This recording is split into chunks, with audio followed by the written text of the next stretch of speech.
Hello guys, welcome back to our channel. If you are planning to work abroad, especially here in Vietnam, this video is for you.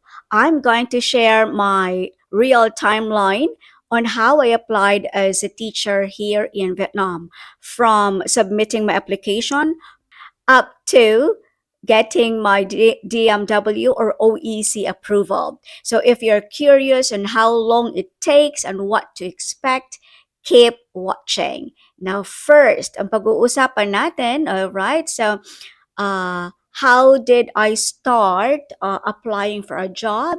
Nag-open ako sa Facebook, and then that time, I was already burned out of teaching in an online platform. So, kahit na, malaki yung sahod ko, kaso nga lang, yung schedule was like, the peak hours was 10 to 2 a.m. Yun yung pinakamaraming estudyante. And actually, until 4 a.m. Philippine time.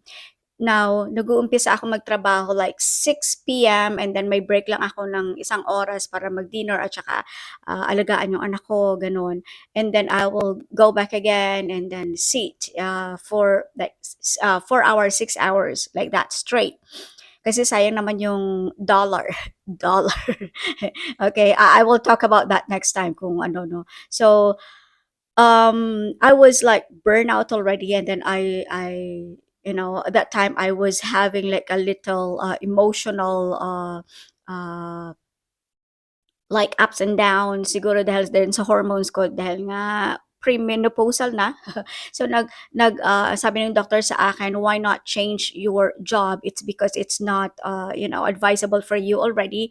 So that is in my other video kung ano yung nangyari, bakit ako nagkaganito. Although I was earning like minimum of 60,000 pesos in a month just sitting in front of the computer teaching the students, seeing blue eyes, green eyes, tanned hair, ang cute, parang Barbie lahat. But I gave up that kind of job. It's because something happened. Now, so nag-scroll ako sa online. I was like, siguro babalik na lang ako sa school kasi formerly a deputy teacher ako. Now, when I was scrolling, nakita ko yung teaching job in Vietnam. Sabi ko, ay, oo nga 'no, meron nga talaga sa Vietnam 'no, so why not, try? So, nag-apply-apply lang ako, nag-send ako ng resume ko, pero hindi updated yung resume ko. Parang burst lang ng emotion kasi nga very low ako that time. Nag-apply ako ng teaching job. Tapos na-invite ako ng, interview. And then, hindi pa ito yung job na pinasukan ko yon. Nag-offer sa akin sa Halong Bay, yun, sa bandang gitna ng Vietnam. Tapos, binigyan ako ng offer, tapos yung binigay na sahod sa akin is napakababa compared sa online job ko. Tapos, kailangan ko pang transfer from one school to the other. I think it's like 3 schools yung pupuntahan ko at kailangan ko magmotor. So sabi ko, hindi ata worth yung ganito kasi maliit na yung sahod, maliit na yung sa online na ano ko na trabaho. Tapos magro-ronda pa ako sa buong area na yun. So sabi ko, I don't like it. Now, the next day, nag-apply ako siguro mga Tuesday, yung nakita ko na 'tong hiring na 'to. And then, Thursday, after 2 days, naka-receive ako ng interview. I mean, invitation for the interview at saka nag-usap kami ng employer ko. And like the next Tuesday, the following week, yun, nagbigay na sa akin ng offer letter. So, yung offer letter, diyan nakasulat yung compensation mo, ano yung mga benefits mo, ano yung obligation mo as an employee. Hindi pa yon contract. Ano yung babayaran mo, ano yung babayaran nila, anong sasagutin nila. So, inisa-isa nila yon, and then I accepted it. Sabi ko, okay, pupunta ako kasi nga plano naman talaga namin na mag-ikot-ikot, you know, hindi naman talaga kami mayaman, pero sabi namin mag-ikot-ikot kami, mag-travel-travel, kasi nga we consider ourselves like digital nomad. So sabi ko, yung asawa ko nasa bahay lang din, and then ako sa bahay din. Yun yung first na ano namin na mag-ikot-ikot kami. So sabi ko, kung iikot tayo, wala tayong ganong pera, so why not me? I will have like a stable job, and then you stay in your job as a VA online, and then yun. So, nag-apply ako Tuesday, and then, Tuesday and then Thursday, naka-receive ng interview. The following week, Tuesday, I received the offer, and then I accepted it Tuesday night, and then the following day, Wednesday, I mean the Thursday again, pero yun yung ano no, yung ano ko, tawag dito, yung timeline ko parang Tuesday, TTH. Yung Thursday, naka-receive na ako ng contract, na-review ko muna, inisa-isa ko, tapos tinanong ko kung ano yung ano ito, ano yan, tiningnan ko talaga kung ano yung benefits,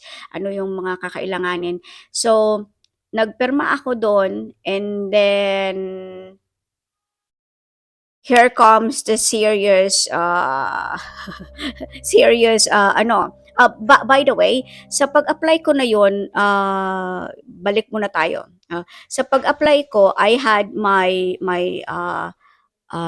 resume, and then pinapasa na sa akin yung NBI, ah, tapos yung TOR, diploma, at saka yung tawag dito, video introduction. So, dapat may naka-prepare na kayo na video introduction bago kayo mag-apply, kasi yun yung kayo kailanganin. Tapos, nung during the interview, pinademo na rin ako, sa pina-prepare na rin ako na mag-prepare ako na mag-demo sa harapan ng employer ko online din. So, siya yung nag-act as my student, ganun.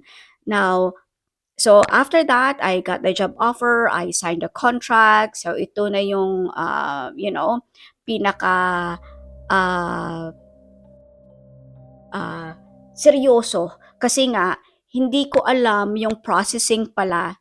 Hindi ko alam yung processing ng CAV will take me like a month or 3 weeks or so, like that. Kakailanganin na ng employer ko yung mga papers ko ASAP, kasi nga kailangan na nila ng teachers.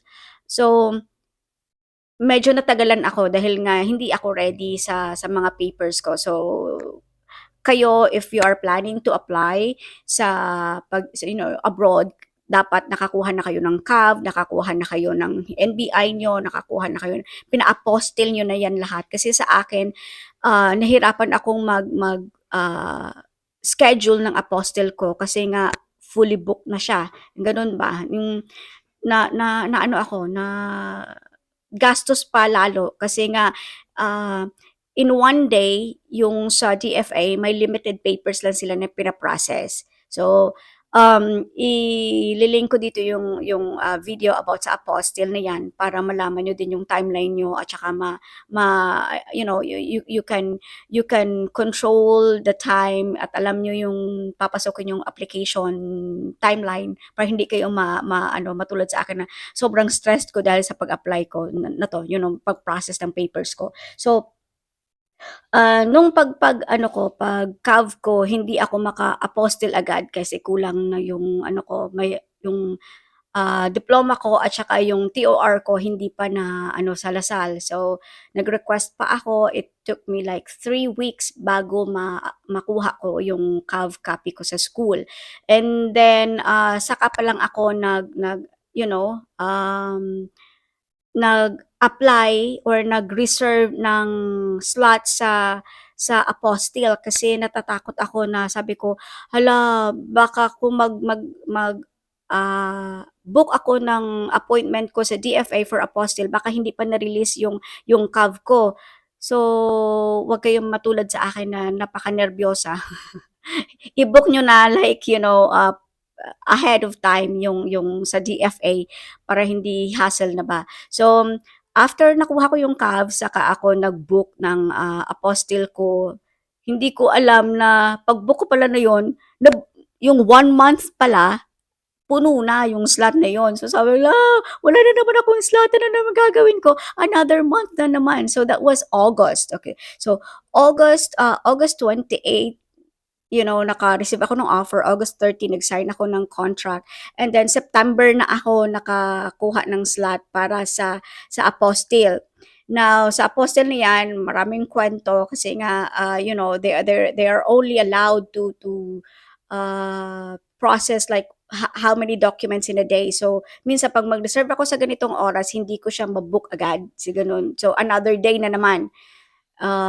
See my video about apostille dito saan ko ba ilalagay dito? Dito sa description box na lang para makita nyo. Now, so ito yung pina-apostille ko yung NBI ko. Yun. So, pina-apostille ko yung NBI at saka yung tawag dito, yung pinakana ko na okay. So, pinakana ko yung EF set. Itong EF set. So, pinakana ko yung EF set kasi kailangan nyo ng 4 skills like listening, reading, writing, and speaking. So, free lang naman ito kunin yung EF set. Yun nga lang, makakuha ka lang nito once every 9 months or 3 months. Let me check. Okay, EF set. Saan ba yun? So, pag kukuha ka nito ng EF set, 90 days, okay? So, you can only take the EF set once every 90 days kasi free ito na mag-gauge yung 4 skills mo. Pinakana ko rin ito. So, kasama ang TESOL. So, EF set TESOL kasi nga private na company ito. Kailangan mong ipakana muna bago ka magpa-apostille. Yun. So, ito rin yung hindi ko alam na bago pala magpa-apostille ng EF set at saka ng TESOL mo is kailangan mo palang ipakana.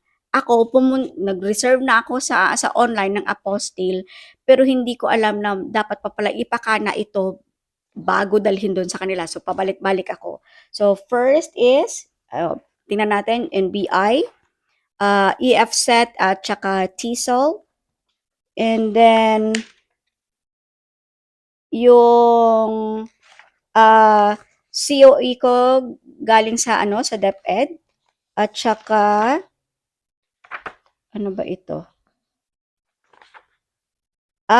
Affidavit of discrepancy kasi nga kailangan natin lalo na kung married ka na, kailangan mo ng affidavit of discrepancy kasi dito may ano sila na yung pangalan nila iisa lang ba na kahit na married na sila ganun pa rin yung pangalan nila. So yung pangalan nila is lang family name, first name at saka middle initial. Kasi sa atin pabaliktad-baliktad, 'di ba? Meron na yung first name lang at saka middle initial na nakalagay at saka family name or family name, first name, middle initial or middle name. Yun, maraming format sa Pilipinas. Dito kasi iisang format lang talaga sila. So kailangan mo ng affidavit of discrepancy. May kwento rin ito bakit bakit kumuha ako ulit dito sa Vietnam. Now and then wait lang. Ito na ha, COE. At saka yung CAV ko, dinala ko na rin saka napa-apostille. Wag niyong buksan yung CAV nyo galing sa school kasi magiging invalid siya pag dinala nyo siya sa apostille. Yung DFA lang yung mag-open ng CAV nyo. So, yun. So, 1, 2, 3, 4, 5. 5 papers lang yung pina-apostille ko. Yun. Okay? So, yun yung and then after that, ako dito ng 1 month. 1 month ba? 2 weeks. 3 weeks, another 3 weeks. Halain mo yun. Dapat kung handa na yung papeles ko, napadali sana. So, 3 weeks. And then, after that, yung nakuha ko na yung lahat ng papers ko, that's the time na ako ng DMW ko. So, after I authenticated this one, nag-prepare na ako ng DMW account ko talaga. Naggumawa na ako ng account ko And then, nung natapos na yung papers ko, saka ko in-upload yung mga kakailanganin. So, when it comes to DMW account, I will post the link at the description box para mag-guide rin kayo. Meron doon video ako nagawa. Now, applying for work permit or visa. Yun. Kasi sa DMW or sa OEC mo, bago ka mag-apply doon, dapat may visa ka na. So, pinaprocess ng employer ko yung business visa from Vietnam. Pinadala niya sa, yung parang may pinadala siya sa akin na papel, na scan copy.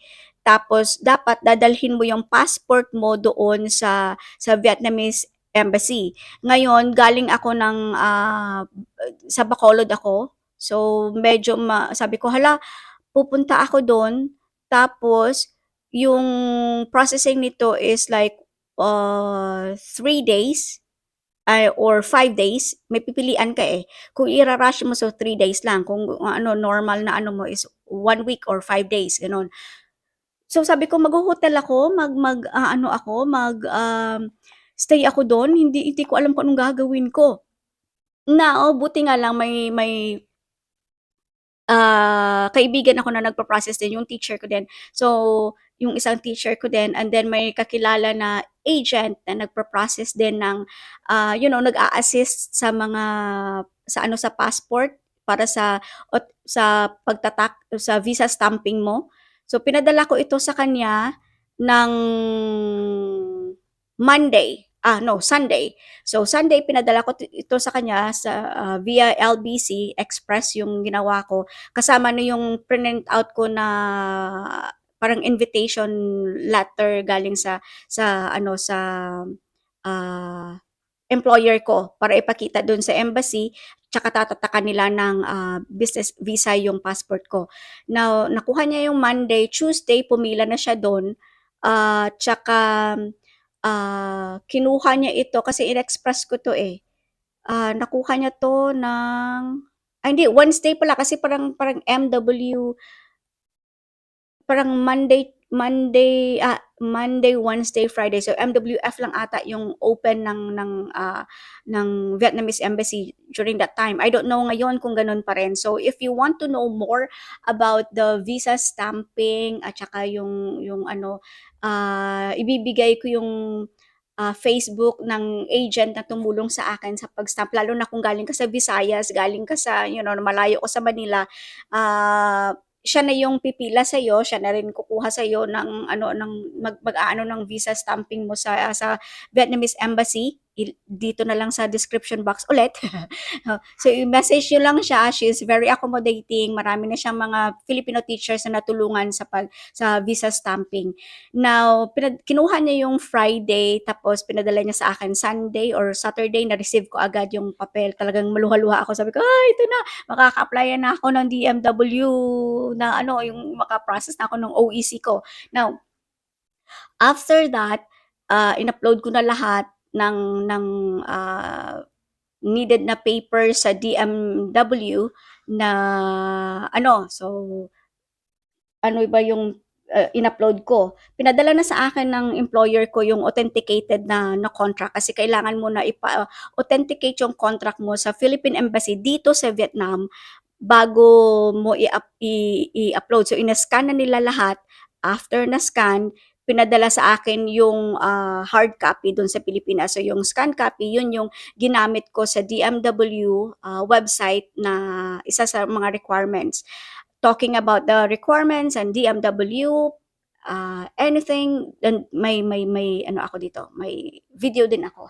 So, in-upload ko yung na mga requirements ko at saka yung authenticated na contract ko. Okay. This one. So, yung authenticated na contract, dapat may silyo na ganito. Yun. Ganon. So, in-upload ko na siya. And then, yung data ng employer mo, yung mga ganon, merong pinadala sa akin ng mga kakailanganin, yung ID at saka passport ng employer mo, ganon, yung ano pa ba, yung business permit nila, yun. Tapos, yun na yung pag ano ko, pag tawag dito, pag-upload ko lahat. So, when was the time na nag-upload ako? Let me check my DMW online services. Okay, e-registration. And then, wait lang, mag-login lang ako ha. So, natapos ko na yung 1 month. So, natapos ko na yung 1 month dahil ya sa application ng apostille ko at saka sa visa stamping. So, August na yon. So, ngayon, here comes September. Yun. So, September 18 na ako nakakuha ng, so, ano ba yun? Yun, August? Yun, tama, August. So, mga 18 days lang pala, 18 days lang ako nag-aano pala. Okay. So, yung nilagay ko pala dito sa DMW is hindi siya naka-apostille ng mga TOR at saka ano, ng mga TOR diploma, hindi siya naka-apostille. Yun. So, scan copy lang yung ginamit ko. Pero nakuha ko lahat ng apostille ko mga ano na, mga end of September na to, nakuha ko lahat yung mga apostille ko. And then, so nag-apply ako ng September 18 sa DMW. Yes, uploaded and submitted requirements. And then September 2023 assigned to POA evaluator. And then on that day also, nagpakuha sila nagbigay sila ng compliance form. So yung compliance form, ito yung compliance form, merong additional na documents lang daw to support my job. Tapos meron lang nakulang sa contract na hindi pa nakalagay. So pinaano lang nila uh, for additional lang daw sa contract. Yung nakasulat dito is additional provision, yon. So in the event of death of the employee during terms of this or his remains and personal belongings shall be repatriated to the Philippines at the expense of the employer. So ito yung nakalagay sa compliance form ko kasi may kulang, yon. Pinirmahan lang ng employer ko with their stamp, tapos pina-authenticate lang ata doon sa ganon. So yun. Yun. Yun yung compliance form. So, and then September 24, ang bilis ng employer ko kasi nagmamadali na nga sila. Uploaded na yung compliance form ko. And then, September 24, and naka-receive ako ng approval October 7 na. So, good morning po, ma'am. Please check your email for the instructions. So, may approval na ako. And now, so October 7 ng hapon, meron na akong OEC number. So please check your appointment schedule and bring all the original copy of all the requirements for validation. Ganon. So meron itong phase 1, phase 2. If you want to know more about this, may video din ako. Now, October 8, nakaprint na ako at saka lumipad ako dito sa kailan ba yun? Lumipad ako dito sa Vietnam. Tingnan natin yung yung date. Okay. So October 8 na-approve ako ng OEC, October 13 nandito na ako sa Vietnam, October 15 nagtrabaho na ako sa employer ko. So that's my timeline. August, wait, ano natin yung calculator, calendar. August 21, nag-apply ako sa employer ko na to. August 26, naka-receive ako ng offer. August 28, naka-receive ako ng contract. Nag-sign ako ng contract. And then September, yun yung first na nag-process ako ng mga papeles ko. That's the time na nag-process ako ng CAV. And then nakuha ko yung CAV ko mga September 20 or 18 na something. Pero yung September na yan, nag-ano na ako, umpisa na ako ng pag-apostille ko. Pero may mga scan copies na ako dito para sa DMW. Now, September 18, ano ako ng DMW account ko, gumawa. At saka, na-approve ako ng October 8. So, ilang days ba yun? Ilang working days? 1, 2, 3, 4, 5, 6, 7, 8, 9, 10, 11, 12, 13, 14, 15. 15 working days bago ako nakaprint ng OEC ko.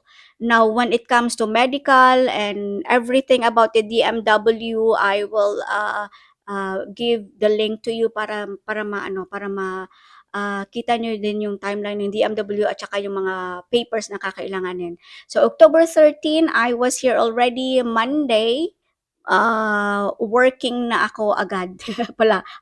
October 14 pala, the next day. Ganon. So, that's it. Yun yung nangyari sa akin. And finally, I am here in Vietnam vlogging, talking to you.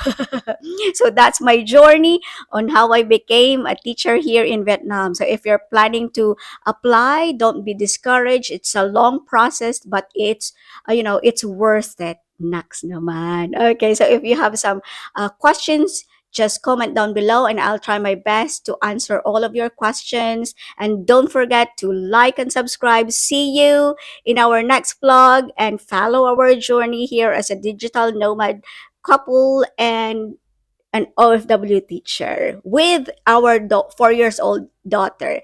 See you next time. Bye.